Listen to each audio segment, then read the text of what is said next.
Now more than ever, it's important for you and your family to enjoy the spaces you're in most often. Visit FergusonShowrooms.com to shop online or schedule a personalized consultation to meet with our experts at your local Ferguson Bath, Kitchen, and Lighting Gallery. Together we'll help you make the most of home and create a space you'll love to live in. Get started on your project and discover extraordinary products like the Pro Grand Range by Thermador.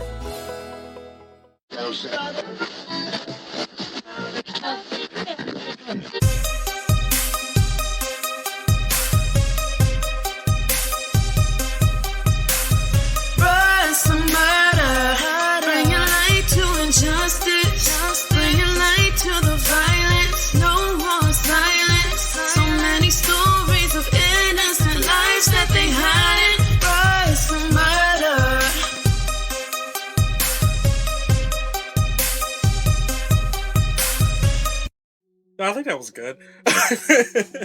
I was super late. No, yeah, but hey, we'll still figure it out. You hesitated, and that made me almost hesitate too. I gotta stop following your lead, man. But hey, armpits. This is bruh is a murder. And we're all just flashing our armpits. This is your go-to stop for audio armpit play. Welcome. My feet stink. We're starting off to a great start with this one.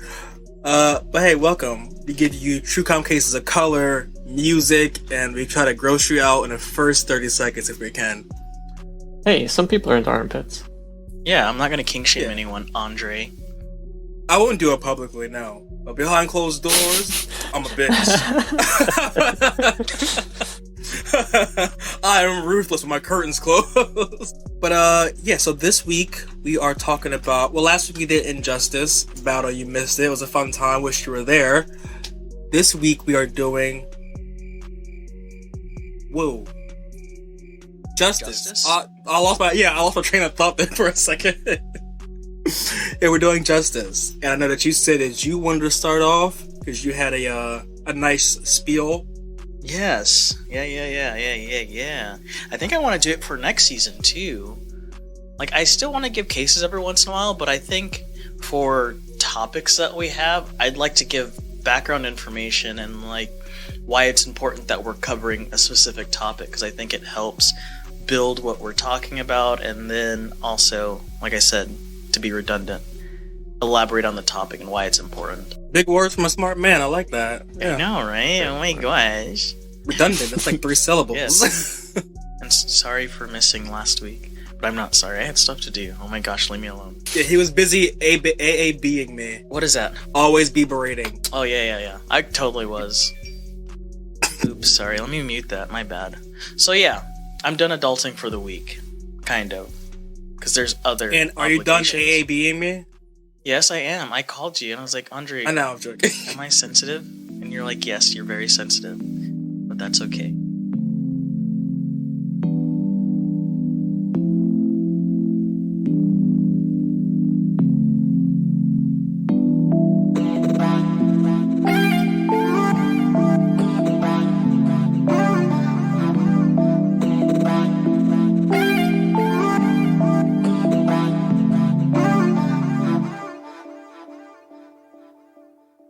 So, like Andre said, we are covering cases today that revolve around justice and finding justice for different cases.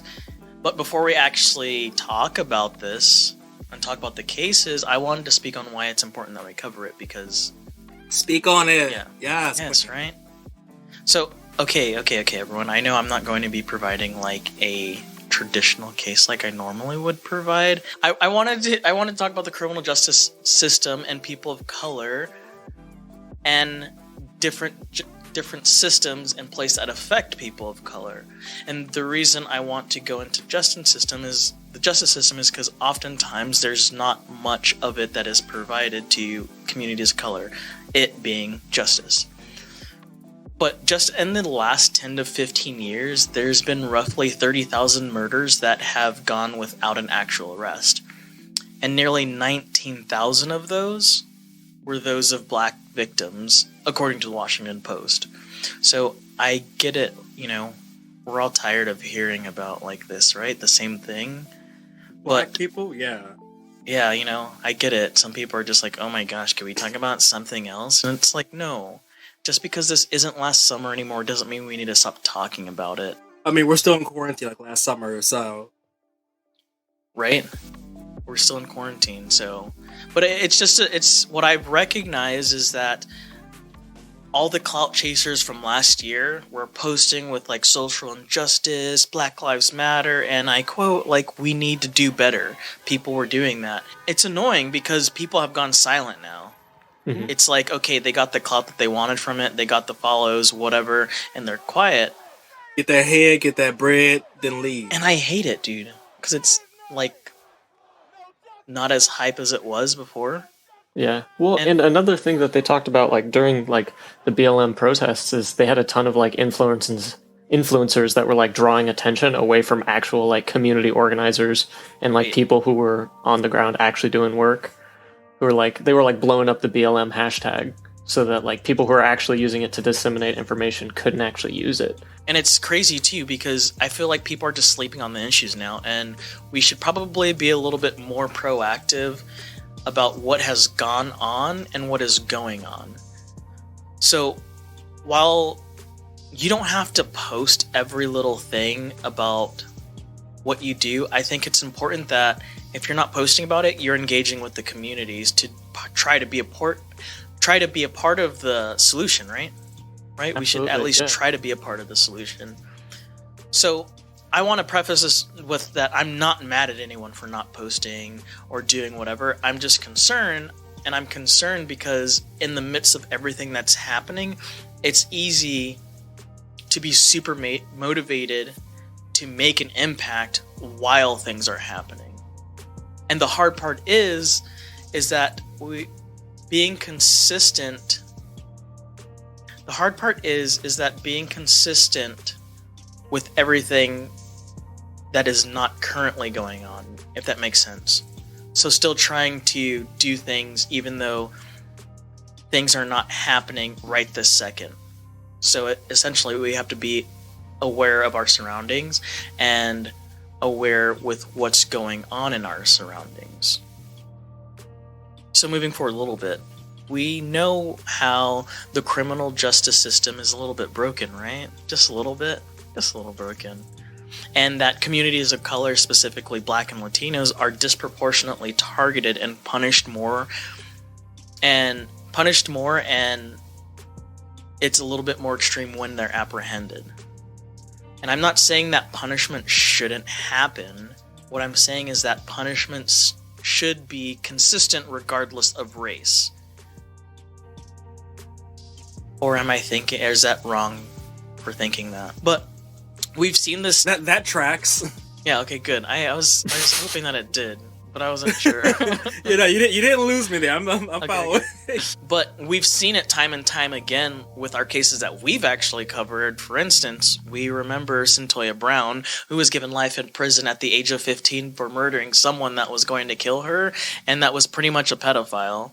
Mm-hmm. But then a young Brooke Skylar Richardson, who murdered her newborn daughter and tried to cremate her before burying her in the backyard and went to like the prom or whatever right after, was acquitted at the age of 18. So the biggest difference was that Cyntoia was underage and tried as an adult, where Brooke wasn't. Not only that, Cyntoia was given it like Black. that benefit of the doubt, yeah. Right. Yeah. Well, and was 18, right? Yeah. She was of age at the time. And Cyntoia is black and Brooke is white. So, although Cyntoia was eventually acquitted or granted clemency, it took over 10 years for her to be let out, where Richardson, it was like almost immediate, relative, because time, like when we're looking at time, it's all relative, right? So you could put two together, but whatever. But we could also look and talk about the prison population, because we know that people of color are, according to AmericanProgress.org, significantly overrepresented in the U.S. prison population. What that means is that people of color make up more than 60% of the population behind bars, while the Black and Latino population represent approximately 13 to 14% and 16 to 18% respectively. White people make up close to 70% of the population, and only 39% of that of people incarcerated are white people. So that's the disproportion there. So you guessed it, minorities make up the majority in the prison system, regardless if white people make up the majority of the population of the United States. It's really crazy if you think about it. But it's not only that, you have to think about where this, it'll all tie in soon. But if you think about it, communities of color, like, less money is being put into our communities. I've seen it firsthand. And for example, I currently live in Charlotte, North Carolina.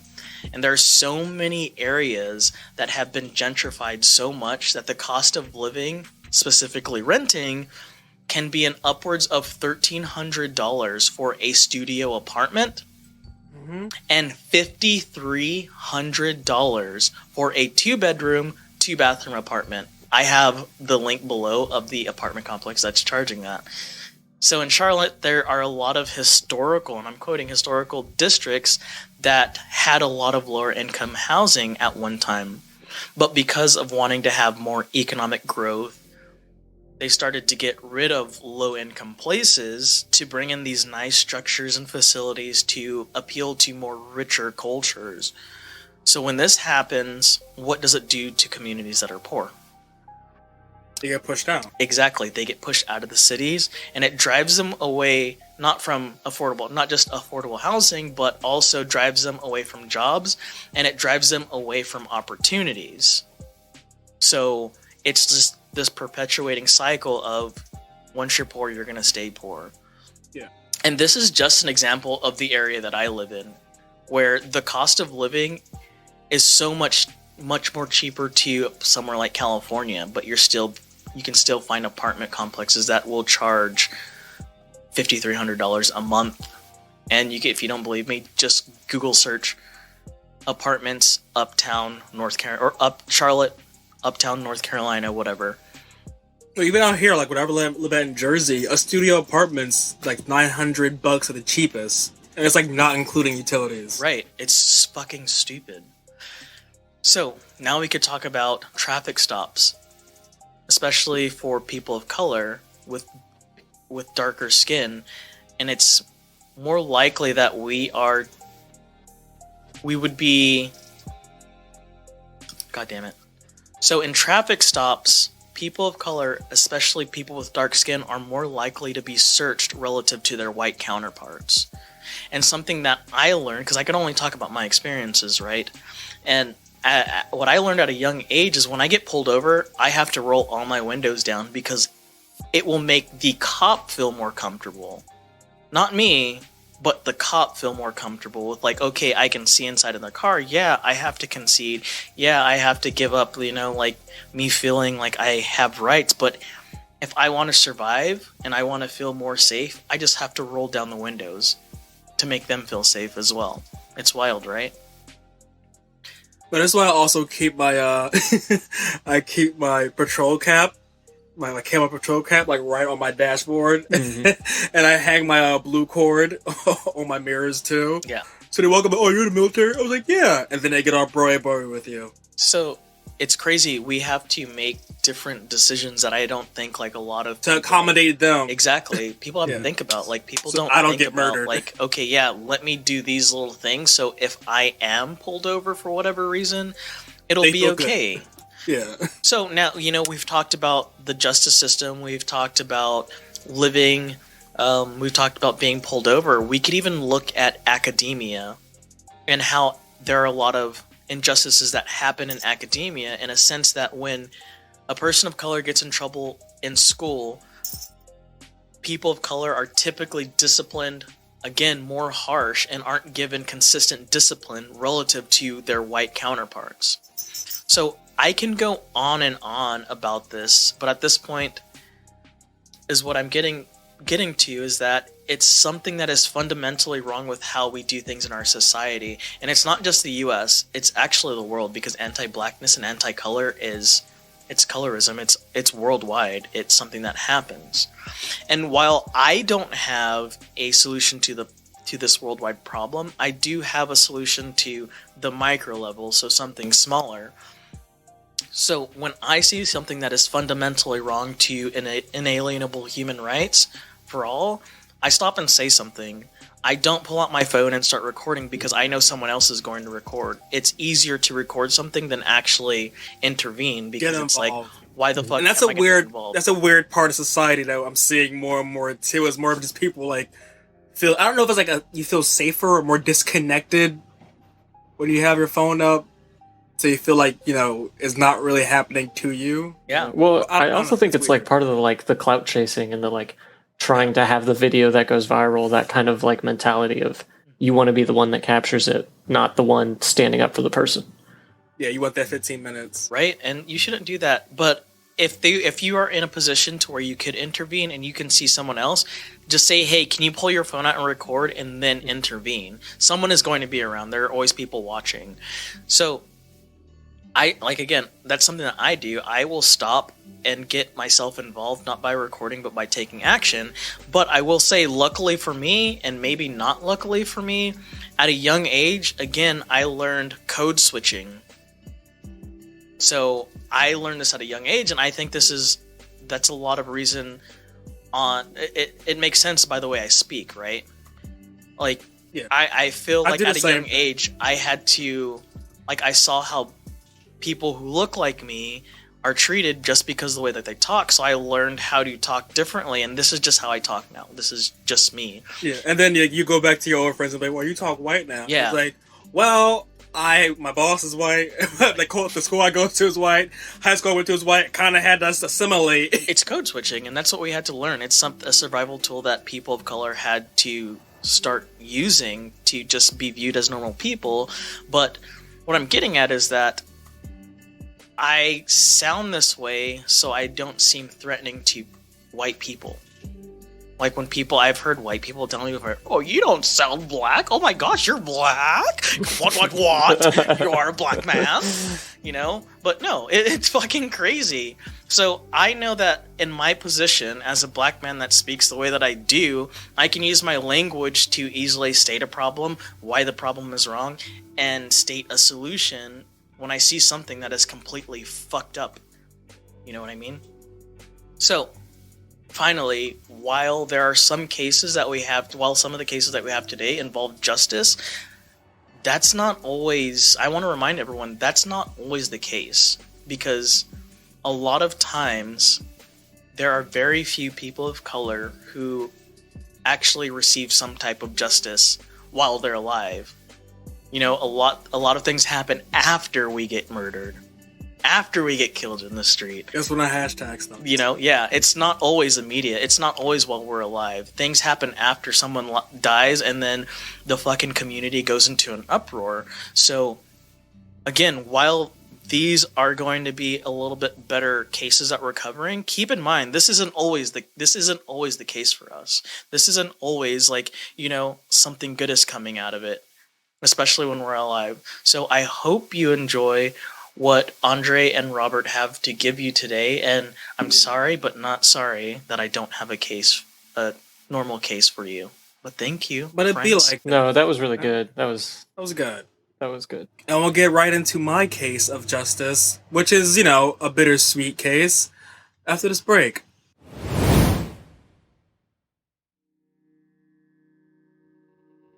And we're back.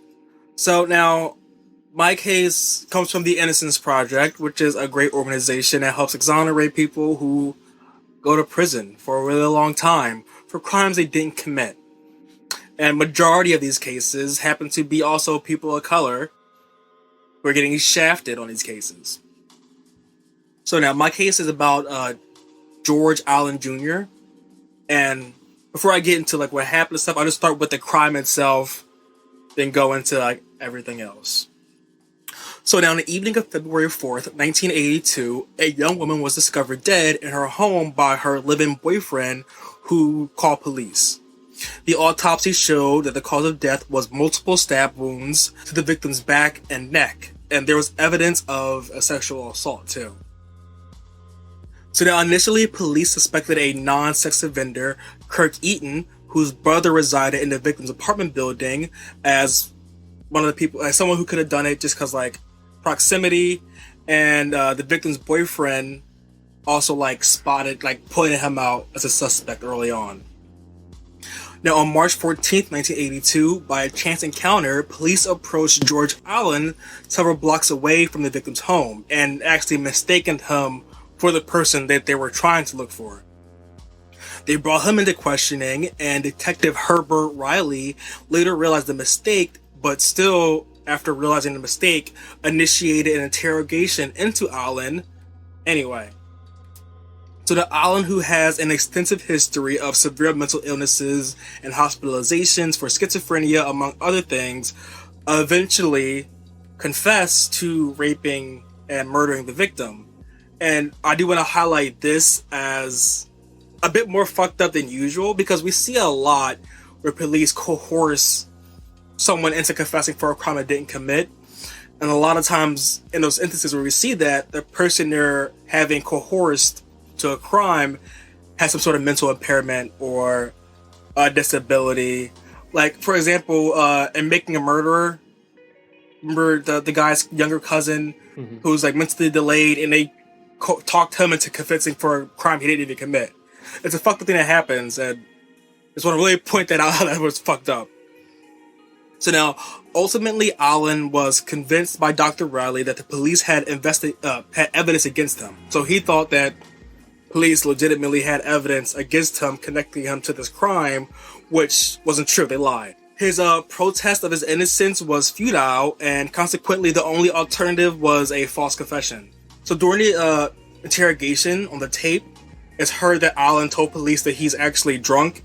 Like, he's admitting that he's drunk and under the influence of this interrogation. Throughout the interrogation, detectives asked highly leading questions and prompted Allen to give him answers to fit the crime. So they're basically asking questions and they're telling a drunk man how to answer them, while also telling him that they have evidence connecting him to the crime. So of course, this is just the perfect storm for a false confession. So now, onto the trial. Prosecutors' primary evidence at the trial was the confession and confession alone, because that was really all they had. They also had a police lab analysis that was later proven to be false. The lab analysis testified that the semen was found on the carpet of the victim's body belonged to Allen, when they just made that up. It wasn't his semen at all. He testified that the only antigens recovered from the semen fluid at the scene basically just said that it matched up to him, and he just falsified documents to prove to court. The victim's work colleague, Pamela Richardson, spoke with her at her home by phone, and also gave evidence that was like leading to pointing into Allen being involved, by just repeating hearsay that she was told to by the police, and just filling in the blanks the police were like kind of leading her to. The police really just wanted to pin this on Allen because he was like the first person they ran into. So they were doing anything that they could to hone it in on him. So now, Allen's first trial was deadlocked between a 10-2 favor on acquittal. Allen presented an alibi in defense, and 3 witnesses actually testified to corroborate with his alibi that he was actually at home drinking at the time of the murder. And at his second trial, he was convicted of capital murder, rape, sodomy, and first-degree burglary, and sentenced to 50 years in prison for capital murder and 15 years consecutively for each additional count. And it wasn't until 2013 when the Innocence Project finally got involved where he was able to be exonerated. And he spent 30 years in prison for this crime that he didn't commit. And the way they exonerated him was simple. They just pulled up the semen DNA analysis that was falsified. And that showed that he didn't do it. So did the cop go to prison? Not at all. Ah, what a surprise! Get out of here, Robert. You mean that cop that lied about everything? Did he get in trouble? No, he did not. I forgive you. Oh my I god.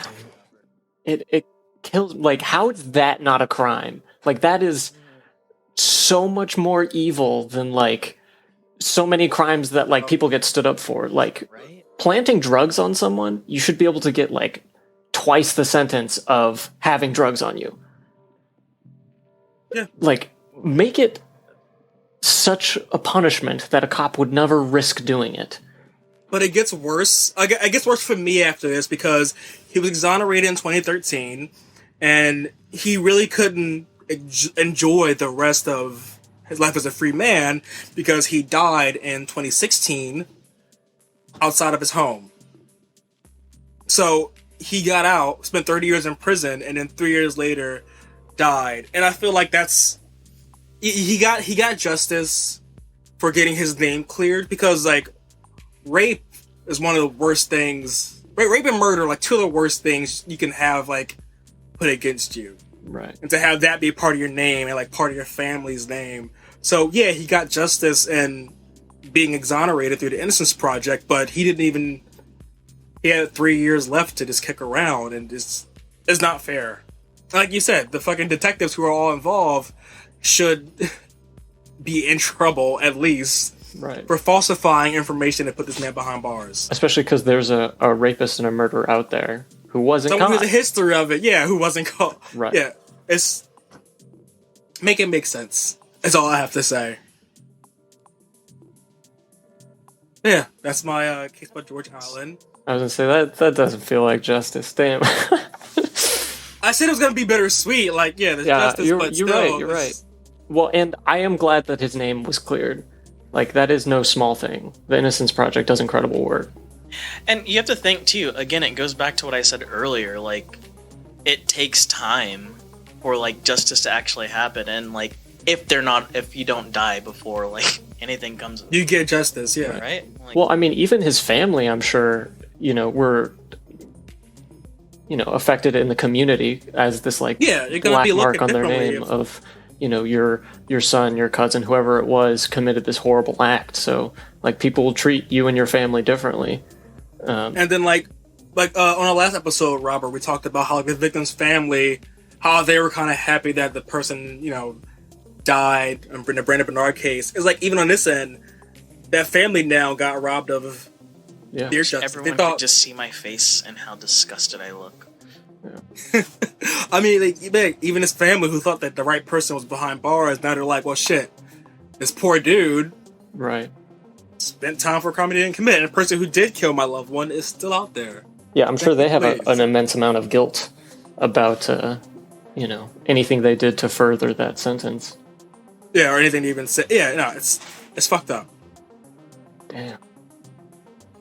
And it's also happened in Missouri, too. St. Louis at that, Robert. So, Yeah. So there's a lot of injustice in St. Louis. repping your city, hey. It's bad. Close the workhouse. We'll get into that at a different time, but St. Louis, close the workhouse. But yeah, so now it's time for Robert's Word of the Week. I feel like I'm a pretty good number in a row now. Haven't been that weird. So this one was actually... More has been interesting. Yeah. This one has been inspired by a recent conversation I had with a friend whose mother just passed away, I think a little over 2 years ago now, as a result of the medical system in the United States. There is an expression that doctors are to black women what cops are to black men, just to, like, kind of frame that topic. The racial and ethnic disparities in pregnancy-related deaths is really, really high. And the two biggest groups that are affected by that are black women and then American, Indian, Alaskan Native women. They are between 3 and 4 times as likely as white counterparts to die during pregnancy. And most pregnancy-related deaths are all preventable. Sometimes they're related to underlying conditions, but, medicine has come a long way. And if the doctors involved with pregnancies of these women of color were, on top of their shit like they are with their same white patients, they, would be able to intervene or apply the correct medications, those sorts of things. Give actual pain medicine when someone says they're in pain. The small thing. Right. Or assuming someone's like a junkie and shouldn't get any pain medications while they're, and it's the strangest like medical myths that like people were taught 60 years ago about like black women have thicker skin, so like you have to use thicker needles, and crazy things like that have been disproven and are no longer taught. But the 60, 70-year-old doctors who are in the hospitals, they know they're not up to date necessarily. Like, I'm sure they have to do continued education and like continue to get recertified, but so many of those courses are not a medical degree's worth of difficulty. But how do we get justice back into this? Luckily, there are pushes in the United States to improve this disparity, specifically with pregnant women. So the CDC, Center for Disease Control in the United States, has put up, it was $45 million over the next 5 years to support the work of organizations and hospitals for implicit standard protocols in quality improvement initiatives, especially among facilities that are severely disproportionately affected communities. So this is like specific communities of color, getting money into those hospitals to give them implicit bias training and to identify and address implicit bias in healthcare that would likely improve patient-provider interactions, health communication, and health outcomes. Because so much of like the medical field comes down to like your doctor listening to what's happening and then making an informed decision based on that. And if they're walking into that conversation thinking something about you based on your race, they're not listening to you. They're like hearing the pieces of information that confirm their bias and going in that direction. So just like we talk about like cops need implicit bias training if they're going to like effectively serve a community of color, doctors and hospitals have to do that even more so, because they have the privilege of often they're not in a potentially dangerous situation with like, who knows, an armed criminal. This is just a mother who's like in immense pain trying to give birth. Like, listen and like provide better care. So I'm glad the CDC is doing something to bring some money into communities of color and like get those doctors who I hope are are doing this accidentally. That's implicit bias that they don't know they're applying. Little bit of hope. This reminds me of that case years ago. What happened? I don't know. Battle just ran away and asked are you okay? Everything okay? Sorry. Yeah, I thought Melinda fell. There was like a loud crash, and okay, she's hella pregnant, and like, I'm so sorry for interrupting. It scared me. No, that's important. Gosh, my heart is like beating so fast. Like, it was loud, and it was like up here. Like, I felt it like up here. No, she just slammed the door. No. I'm so sorry, pregnancy Robert. strain. No. God damn, it scared the shit out of me. My like paranoid brain immediately went to, oh no, I just stressed Battle out about pregnancy, and now there's something wrong with Melinda. It's a cascade. Right when you said pregnant, like I just hear that loud crash. I'm just like, oh fuck, what's going on? Oh. So sorry, reminds Robert. me of, I'm so sorry. No. That doctor. What was that doctor years ago? He used to like take the uteruses out of black women. Oh, I know what you're talking about. I don't know the doctor's name, but the like medical experimentation on it reminds me of color. that. Yeah, absolutely. I mean, and we talked about it before with the Tuskegee experiments. Yeah, it also the happened idea in Puerto that Rico. black bodies are disposable. It also happened in Puerto Rico, and they were just giving women a bunch of like faulty birth control to see what would happen, and sterilized a whole generation. And just because the CDC like was throwing some money around doesn't mean their work is over. And check out your local community. I'm sure there is community organizers who are working on this issue specifically. It's pretty popular in every major city. Because we were talking about that earlier with Battle of the justice and like how you can help and not growing complacent when things aren't in the news bad. There are probably direct action organizations near you that, even if you can't donate money, because I know everybody can't do that, you're just reblogging their posts. I have a friend who, delivers like sanitation products to homeless women. Like, in every week they like try to gather money for that. So it's easy for me to like, retweet their stuff or like throw it on my story, because it's just a Cash App link. Anybody can throw money into that. And if I can't do it this week, maybe somebody else can. Yeah. No, yeah, it's the small things. I think really it's being deliberate about wanting to do stuff, but I completely recognize that sometimes there could be a lot of like mental fatigue that comes with it. Yeah. And the way that I navigate through it is that my few moments of being mentally fatigued is nothing in comparison to the people that have to go through it on the day-to-day basis. And that's how I get through it sometimes. And I can only speak for myself. It's something that I recognize. It's like, okay, yeah, I might feel uncomfortable for responding to something or like standing up for whatever, but my one action is nothing compared to, or my few moments of being uncomfortable or being in an awkward position is nothing compared to what people have to go through every single day. So that's why I do it. Yeah, it's like being grateful for the little things, you know? Yeah, well, and like, you know, me as a person who's like, you know, very light skinned, very white passing, like, if I ever had like a friend of mine who is like a person of color who didn't know where I stood, like on these sorts of issues, I'd be heartbroken. Like, these are the kind of things that like actively, you know, I don't have to deal with the same level of stress that like, you know, my black and brown friends do. So, you know, I have that extra bandwidth of stress to like argue with people on Facebook, repost things. Like, I'm always here for that. Yeah. Right. We can get petty. Right. and I don't want you to feel, Robert, like, because you are like white passing because of your skin color, that there aren't, you don't have a seat at the table. There, like, you don't have, exactly, because while I'm very dark, my half of me is Filipino, and I know that my mom has been subjected, people in my family who are Filipino have been subjected in the last year to racism because they're Asian and because the coronavirus. We talked about that last episode too. Yeah, I wish I was there for that. I'm so sorry. But my mom has called me and was just like, someone was yelling out their car window saying, "Go back to China, like the coronavirus, like it's your fault," and so like that. I'm just like, what the fuck is wrong with people? Are you kidding me? So like, I don't ever want you to feel, Robert, that you, because like you're fair skin, like you don't fall into the category. You're still invited to the cookout. Don't person worry. Of color. Well, like, I mean, I love that. I love you, and I appreciate you for saying that.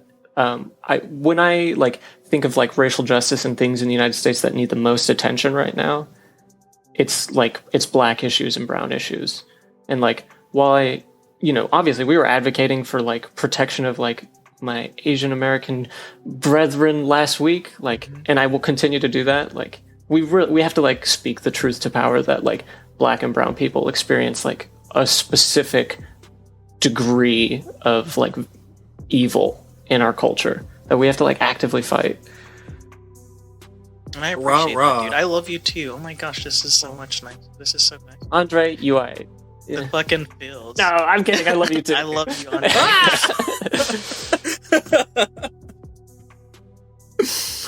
But hey, the episode's winding down. I think we're almost hitting our time. So, what do I have to say? Hey, nothing. Do you have anything to plug? I'm good. Keep watching out for the videos on social media. Enjoy the music. Battle, do you have anything to plug?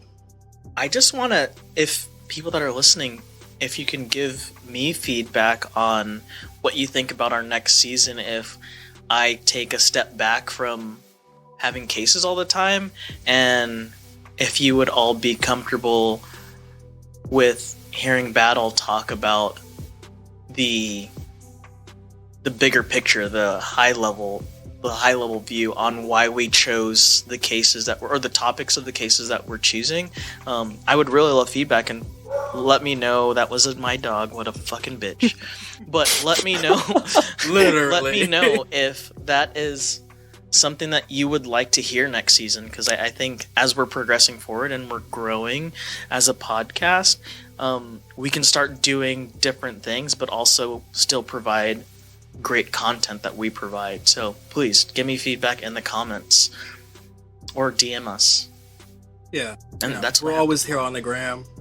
But yeah, goodbye. Kisses from the homies. Enjoy this music. Mwah, mwah. Bye. Mwah. Bye. Good episode.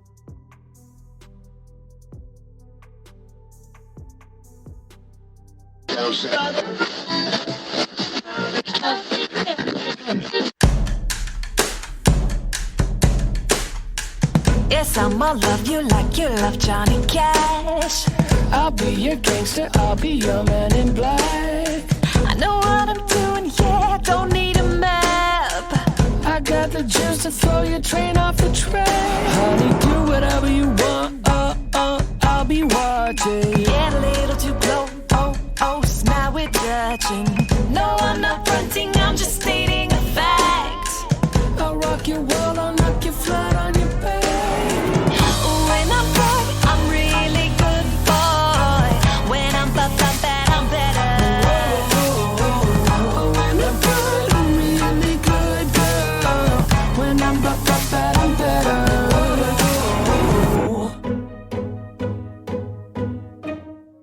You be my bunny, baby, I'll be your Clyde. Hit the ignition and I'll give you a ride. Swing of your hips has got me fit to be tied. I'm shaking tail and taking names on the side. Honey, do whatever you want, I'll be watching. Get a little too close, now we're touching. No, I'm not fronting, I'm just stating a fact. I'll rock your world and knock you flat on your back. When I'm broke, I'm really good boy. When I'm bad, I'm better. When I'm good, I'm really good girl. When I'm bad, I'm better. When I'm broke, I'm really good boy. When I'm bad, I'm better. When I'm good, I'm really good girl. When I'm bad, I'm better.